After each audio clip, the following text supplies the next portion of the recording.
the idea was to take this through the various items in the recording and realization process. So I think we'll start initially with Tristan, if I may.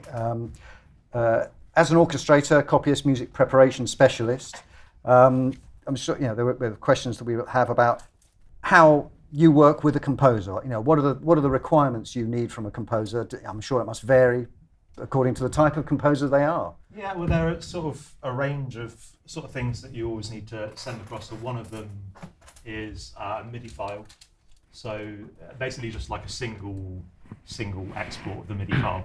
I do sometimes get like 40 different MIDI files from the composer in one cue.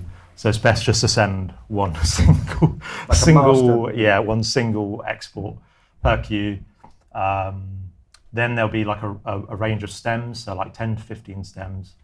The audio stems, audio stems, like group as well. stems. Basically, whatever you're going to send Rich for the mix, you need to send to me as well. Right. Because I will basically be able to hear way more detail hearing the stems. So yeah, you send sort of 10 or 15 stems or however many you need to deliver, basically to Rich and then the dub, and then also a full mix. So I get a full mix from the composer, which is a sum of all the stems. And that just gives me a wide range of material to listen to, basically. Because then I can either hear in a lot of detail. So at first I'll listen through to the cue with the full mix. Then as I'm orchestrating, I'll dig down into the stems and hear finer detail within the cue.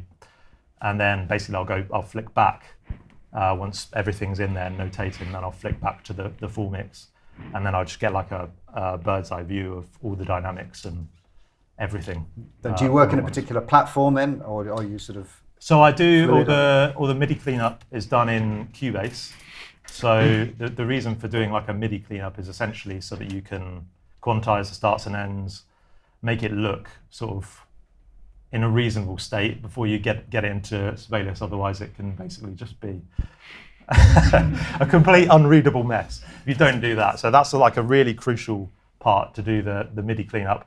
Then you basically take it out of there, export that, put it into Sibelius or whatever notation software you're using, and then export PDF. Then you send it to the composer just so they can have a quick look. So that they'll sort of approve the proofs. Yeah, exactly. As it were. Yeah. Exactly. And so and then what sort of turnaround times do you typically get? For a not long. It can vary from literally a few days to maybe a week or two. That's why it's really important to work quickly, basically. So you program all your shortcuts. Use something like Metagrid, or what's the other one? Key.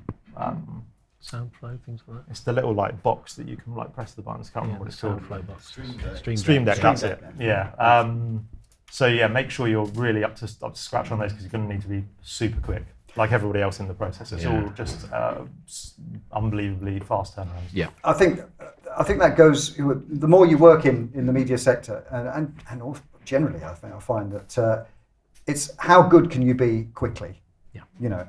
It's not necessarily sometimes about how good you can be. It's how good you can be in the time that's been allotted and with the resources that you've been given. So you often have to adopt, I think, quite a pragmatic attitude. So in terms of realization, I mean, a lot of composers may not be orchestrally trained, or might be just used to, may not even read music, presumably. Some of them do. Are the processes different for different types of composer? Yeah, it can vary. Some people are far more hands-on than others, and either approach is completely fine. It's not like one is necessarily better than the other, but I think it can actually work slightly better when the composer isn't orchestrally trained, because then they're not so wedded to their MIDI. That is a big thing, that composers absolutely are in love with their MIDI data, which is not necessarily ideal, because sometimes there can be cases where if you send them the PDF and then they're checking through. This isn't a nailing down composer or anything, but that is you. There can be situations where they're checking through the PDF, and then they might be like, oh, why is that violin line moved into the viola? like from bar 13 to bar 19. It's like, well, actually, it's going to work way better for that specific section, for like the general intention of the mock-up. So I would say one big thing is, like just a bit of advice would be to not worry too much about what your MIDI is doing, and just think about how it's going to sound in real life. Yes, like just like your inner ear or something, or just trusting like the person you're working with. That's such a big thing. You know, if you're working with good people, ultimately we're all working towards the same goal, and we want the best result for you. So it's never any ego involved. It's just how can we get the best result out of, Now, sometimes sketches very sketchy, and you're expected to do a lot more of the stylistic work, or I wouldn't say that's very common. No. Because often how it is yourself with the process. It's all just MIDI mock-ups now. Very detailed demos. Obviously, some composers are more fluent with the mock-ups than others, but you do get a wide range of